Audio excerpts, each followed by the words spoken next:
Sunday morning at St. Margaret's Church was supposed to be a peaceful occasion. The gentle hum of the congregation, the soft melodies of the choir, and the familiar rituals of the service. These were the sounds and sights that usually filled the church on a quiet Sunday. But this Sunday was far from ordinary. In an unexpected turn of events, Keir Starmer, the leader of the UK's Labour Party, found himself at the centre of a dramatic controversy. The man who had long been seen as the hopeful leader for Labour, trying to steer the party back to power, was reportedly asked to leave the church just moments after arriving. The news of his ejection from a place of worship quickly spread across social media and news outlets, sparking widespread debate. But what exactly happened in that church, and what led to Starmer's dramatic exit? At first glance, Starmer's visit to St. Margaret's Church seemed like a simple, well-intentioned gesture. Political leaders frequently visit religious institutions to connect with voters, show solidarity with communities, and perhaps even attend a service to reflect on matters of faith. For Starmer, this visit could have been an opportunity to reach out to religious communities, show empathy, and highlight the Labour Party's commitment to tackling issues that affect them. However, what should have been a routine visit quickly turned into a political spectacle. Reports from those who were present suggest that there were immediate signs of tension in the air as soon as Starmer entered the church. Some churchgoers reportedly reacted negatively to his presence, which could have been linked to his stance on a range of divisive issues. As the leader of a progressive political party, Starmer's policies, especially on LGBTQ+ rights, gender identity, and free speech, have often clashed with the more conservative values of some religious communities. St. Margaret's, known for its traditional and conservative congregation, may have seen Starmer's political platform as incompatible with their beliefs. Sources claim that his attempt to engage with the community during the service did not go as planned, and soon, tensions escalated. Witnesses reported that the situation took a turn when a few vocal members of the congregation began to speak out, challenging Starmer's policies. The mood in the church reportedly shifted from welcoming to confrontational, as several individuals in the pews raised their voices in protest.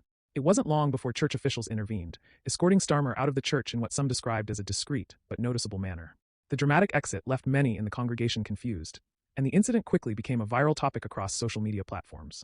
Was this an unfortunate misunderstanding, or was it a direct reaction to Starmer's progressive stances? This isn't the first time Keir Starmer has found himself at the center of controversy over his interactions with religious communities. In 2021, he visited Jesus House for All the Nations Church in North London, a visit that quickly sparked backlash. The church had previously made headlines for its views on LGBTQ+ issues, which were seen as incompatible with Labour's progressive stance. Starmer's decision to visit a church with such conservative beliefs led to criticism from some within his own party, and he eventually had to issue an apology, clarifying that he was unaware of the church's stance. The incident raised questions about whether Starmer, as leader of the Labour Party, was out of touch with the concerns of more religious communities, or whether he was being too careful in his attempts to remain neutral. The incident at St. Margaret's Church only adds fuel to the fire. For many, it raises critical questions about the relationship between religion and politics in the UK. Are political leaders being too dismissive of religious communities? Is it becoming harder for politicians like Starmer to maintain connections with more conservative voters who still prioritize traditional values? These questions are likely to linger as the story develops. While some of Starmer's supporters argue that he was unfairly targeted, others believe that the event shines a light on a growing divide between progressive political movements and more traditional, faith-based groups. Starmer, like many leaders before him, has found himself in the unenviable position of trying to please everyone while staying true to his values.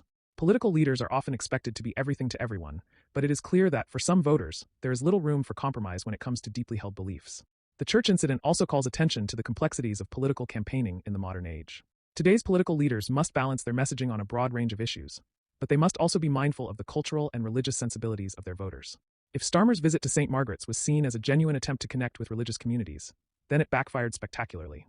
The event serves as a stark reminder that political engagement with faith groups is often fraught with complications. One misstep, one policy disagreement, or one poorly timed visit can turn a straightforward appearance into a controversy. But how will Starmer respond to this? So far, he has remained relatively quiet on the specifics of the incident. Some expect him to address the matter directly, offering an explanation for what transpired, and perhaps clarifying his stance on faith-related issues. After all, it's clear that his relationship with religious communities has been complicated since his leadership began. Whether or not this latest incident will affect his standing with religious voters remains to be seen. But one thing is for certain. Starmer will need to find a way to repair his relationship with faith groups or risk alienating a significant portion of the electorate. Starmer's leadership has often been described as cautious, balancing the need to appeal to both the left and the right while staying true to the core principles of the Labour Party. This incident, however, highlights the fine line that leaders like him must walk. Religious communities, like any other group, hold deeply personal beliefs that often influence their views on politics. When a politician steps into their space, whether it's a church, a mosque, or a synagogue, they must be prepared for the possibility that their policies may not align with those of the congregation. This isn't just a political issue. It's about respect for deeply held values and beliefs. As this story continues to unfold, it raises important questions about the intersection of politics and religion. Should politicians be more careful when engaging with faith-based communities? Is it possible for progressive policies to coexist with traditional religious beliefs, or are the two fundamentally at odds? For Keir Starmer, this incident may be a defining moment in his leadership, and how he handles it will likely shape his relationship with religious voters moving forward. As we await further details, one thing remains clear. The intersection of faith and politics is always going to be complex.